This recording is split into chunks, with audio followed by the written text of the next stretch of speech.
Okay, so we have our marbles board drawn up, ready to go. The CAD side of what we're doing is done.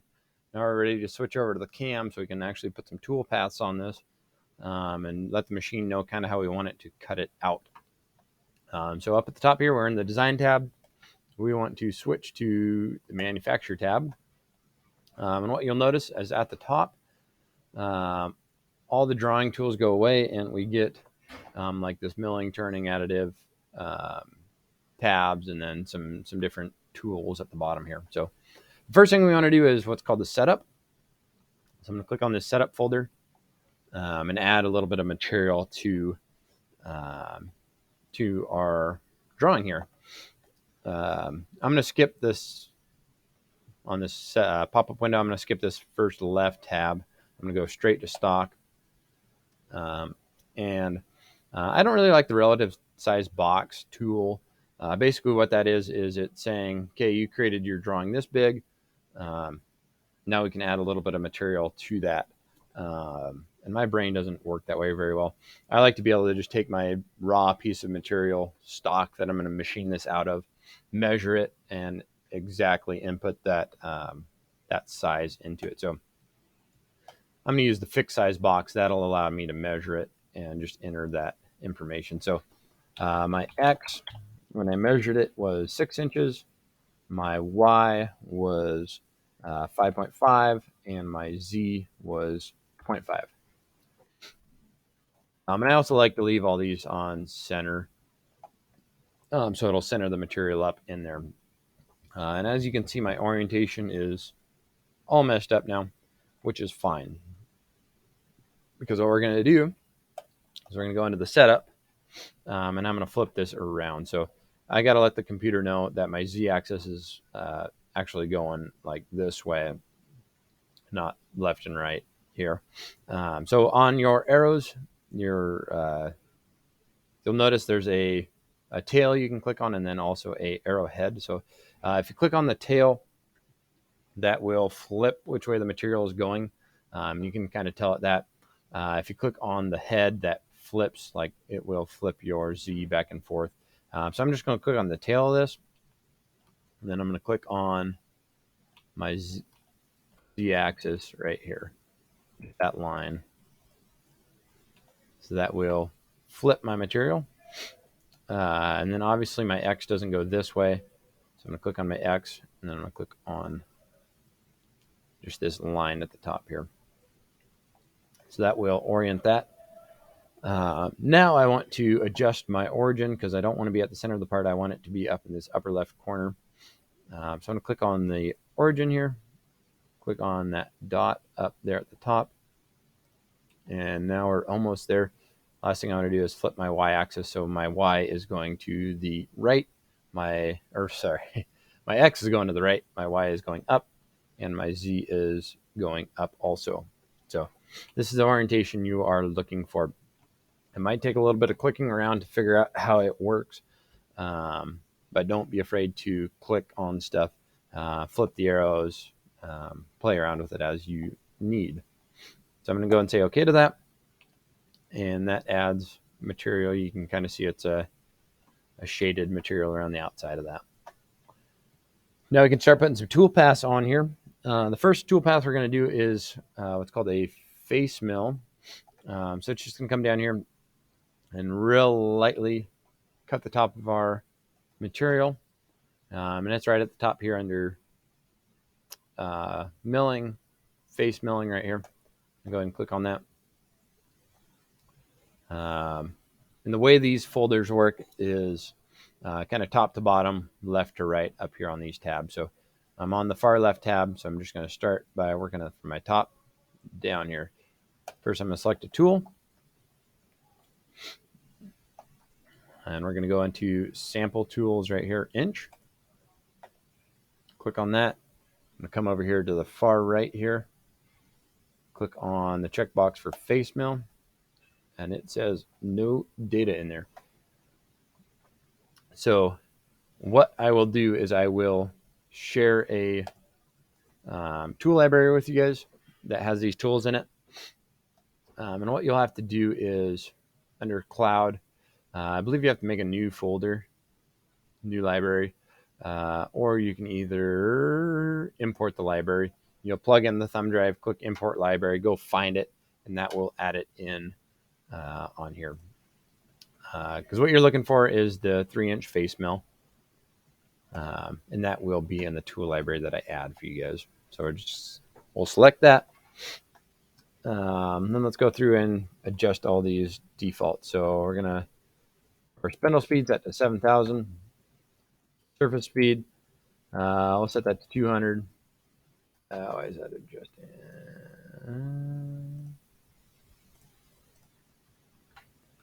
7,000. That adjusted because I adjusted something down here. Cutting feed rate, set that to 100.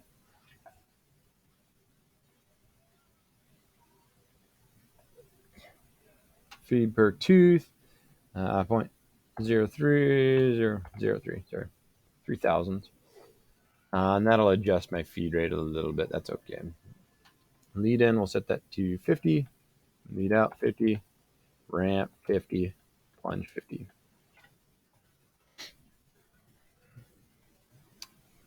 Geometry, it's going to know that we want to machine the whole face of this thing off.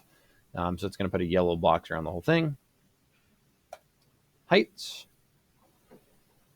I'm going to leave these all alone for now. If you kind of hover over them like I am right now, it'll give you a pop-up, kind of a preview of what this stuff means. Like I said, I'm just going to leave it all alone right now.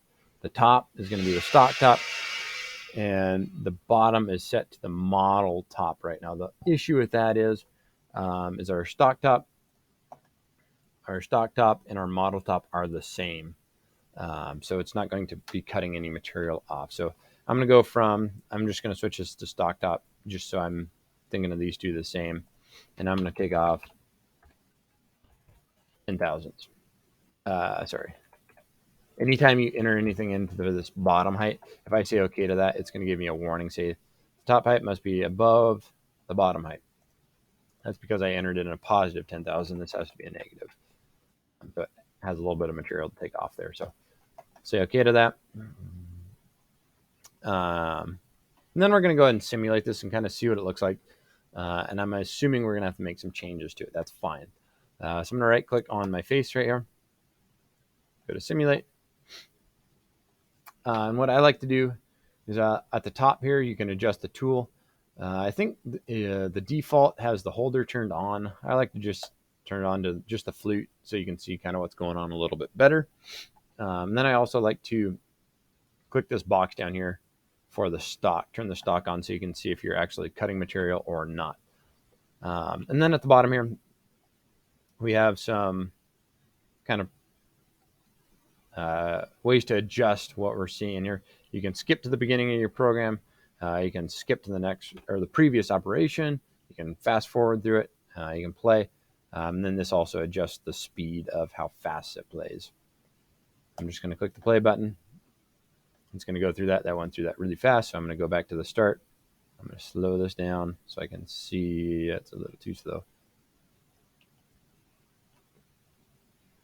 Speed it up just a little bit. I just want to make sure it's cutting all the way off, and it's not. So I need to adjust that a little bit. And then at the end here, you see how it lifted before it was all the way off my material. I want to adjust that also. So we're going to right click on our face mill or our face right here. I'm going to go into edit. And the first thing I'm going to edit, I'm going to go into passes, pass extension. I'm going to adjust that to like, I don't know, we'll try 0.25, see what that does. And that'll just extend my pass on this side just to get it off the material before it swings around the corner. And to get the lead out a little bit further, I'm going to go into linking.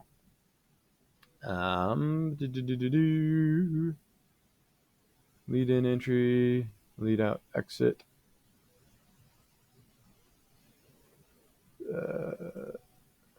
Why is that not?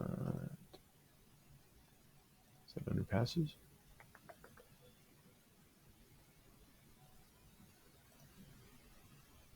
We're going to check that and see what that is. because you can always simulate it, then come back in, adjust it. Oh, sorry. Extend before retract right here. So that'll extend it to the same amount that it was for the lead in. And as you guys are looking at these, if you're ever not sure, just hover over them. And it'll give you kind of a preview of what it does. Also on passes, if you click from other side, so it was starting from this side. If you click from other side, it'll just start on this side. Chip thing, we aren't going to use multiple depths. Say we're cutting off a whatever half-inch material. Obviously, you can't hog that off in one pass. So if you click multiple depths, then you can click the maximum step down. So whatever thickness you wanted to cut each pass. 50 thousandths is a pretty good depth to cut. And then I usually cut but from both sides. So it'll start from this side, and then it'll plunge, come from that side, plunge. If you want to do a finish pass, you can click finish step, adjust the finish feed rate, adjust the finish step down, stuff like that. But for this one, this is all we're going to do to it. I'm going to simulate it one more time just to make sure I did what I thought I was going to do here. Simulate. Click left here so I can see. So it goes all the way off. Good. And this side, it should feed all the way off before it comes up. Yep, and it does. So that's good. Perfect. So the next thing we're going to do is I want to spot drill all my holes. It's kind of like a center punch mark, just so my drill bit doesn't wander. So to do that, I'm going to go into the drilling operation here. I'm going to select a tool. Come in here to my tools. I do not have a spot drill loaded, but I do have a 1/4 inch drill that will work just fine because we're going to adjust the length of the tools out on the machine. So I'm just going to click on that tool. We'll select that one. I'm going to leave all these defaults the same. 4,000 RPM. Surface speed of 261. That should be okay. Plunge 18. Feed 4.5 thousandths per tooth. That'll be okay. For geometry, for the selection mode right here, I want to select points because I have all these points on my circles. Obviously, I'm not going to sit here and click on all these while you guys are watching. I'm just going to select the points and take your time and make sure you're clicking on the points and not geometry that you don't want, because it won't let you go back and undo that. You got to click the exit right here and redo all the clicks you do. And so make sure you're taking your time and clicking just on the point. So you see how I clicked 3 going this way. I clicked that one. I clicked this one, clicked that one, clicked that one. Obviously, I don't want it to drill in that weird order when it's drilling. So I want to have the optimize order selected, and I believe that's a default. Just make sure that's selected. So it's going to go through and figure out what the most efficient way of drilling these holes is. For heights, leave all these the same. We don't have a hole bottom because we didn't extrude these holes down. So I'm going to go from the stock top. And I don't know how deep I need these to be. Let's set this to negative 0.5. Sorry, not negative 0.5, negative 0.05. We'll simulate this. We'll see what it looks like. And then as far as the cycle, we'll just leave it as a drilling, wrap it out. We're just going to drill these real quick. And it's not removing a lot of material. So I'm going to say okay to that. Right click on it here. I want to simulate it. Click play. And what I'm looking for is I want it to drill, and then I want it also to put a little chamfer around the outside of where our hole is going to go. So we aren't quite deep enough now for it to do that. I'm going to go back in and edit this. Edit my heights. We'll set this to 60 thousandths. Try that again. Let's see what that looks like. That looks way better.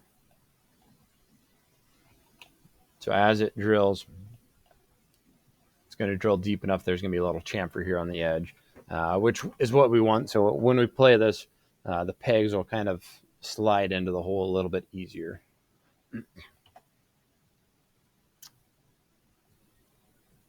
So we've got the spot drill done. Now we're going to go in and actually drill these holes out. So I'm going to go in and do another drilling operation. I'm going to select the tool on an 1/8" drill. I'll click select on that. The plunge, we'll slow that down to 20 inches a minute. Feed per tooth, 3,000. Yeah, that's going to adjust our plunge a little bit. That's okay. Geometry, same thing. We're going to select points. I'm not going to click all these. I'll just go around and do a couple. Optimize the order. Heights. We're going to go from the where's model top at? Here. Model top right there. We're going to go negative 0.375, 3/8 of an inch. We know our material is 1/2 inch thick, so we've got plenty of material to work with there. And then on this one, it's really important for the cycle. We want to use a chip break partial retract. For the peck depth, we'll set it to 30 thousandths, 0.030. Peck reduction, we don't want it to reduce the peck any, so we'll leave that at 0. Minimum peck depth, we'll leave it 30. Accumulated peck depth, yep. That all looks good, so we'll say okay to that. Oh, sorry, and then the one other thing we want to make sure that's turned on for this is we want to make sure the flood coolant is turned on. I believe it defaults to having that turned on, but I'm not positive. So now we can simulate that. Make sure that looks like what we think it should. Good. Peck. That looks good. Then the last thing we want to do is we want to come in, we want to engrave these arrows. So to do that, we're going to go to the 2D drop down right here. Rather than using engrave, we're going to use a 2D contour. So we have these contours here. And so we can just select those. We go to the tool.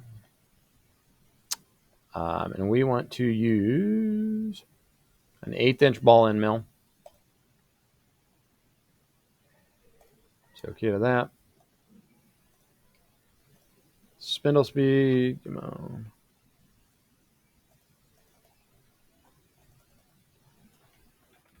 $7,000 RPM. 7,000 RPM. We're going to feed at 30. Feed per tooth. We'll leave that to. Probably going to adjust my 30. Yeah. Leave it at 30. It'll generate our feed per tooth. Lead in 30. Lead out 30. Ramp 30. Plunge we'll leave at 10. Geometry. We're just going to click these 3 lines right here. Don't worry about the red arrows right now. And that's all we're going to do for the geometry. Heights. We're going to go from the model top. And we know not the model top, the stock top. We know we already cut off 10 thousandths when we faced this. And we want these arrows to be about 5 thousandths deep. So we'll set this to negative 0.015 to account for that. Passes. We're going to go ahead and leave this all the same and kind of see what this looks like just so I can show you. We're going to go and simulate this. We'll click play on it. And it is way off to the side here. Kind of weird. I'll show you how to fix it. So go in here to edit.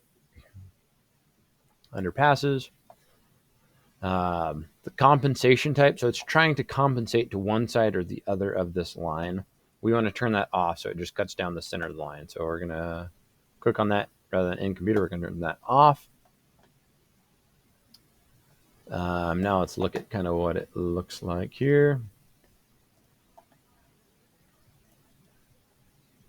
It's looking better, but it does, if you really zoom in on this, you can see there's a lead in and a lead out on this. We want it to just plunge on that dot, cut, and then come straight up because we don't want to have these goofy little lead in marks on it. So to do that, we'll go into not passes, into linking, and we're going to uncheck the lead in. We're going to uncheck the lead out. And it's really important on this. There's going to be lead in, some information here, and then it's going to move my lead out up to right underneath that. Uncheck both of those. Say okay to that. And we'll see what that looks like. Simulate that. Play. Boom, boom, boom. Done. So as you're doing this, make sure to click the geometry on all 8 of those arrows.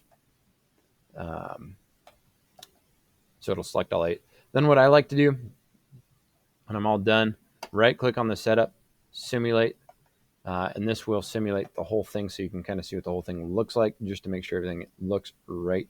So we're going to go on face, spot drill, drill, and then engrave the arrows. And that'll kind of let you double check, make sure you have everything selected, make sure everything's cutting right, kind of a final check before we take it out to the machine and cut it. One thing also, as you are editing stuff, sometimes you'll get a red, I believe it's an exclamation mark next to the toolpath somewhere. To get rid of that, if you right click on here and come down to generate right there, that will regenerate the toolpath. It's saying this is valid because it's already clean, but that will get rid of that red exclamation mark on there.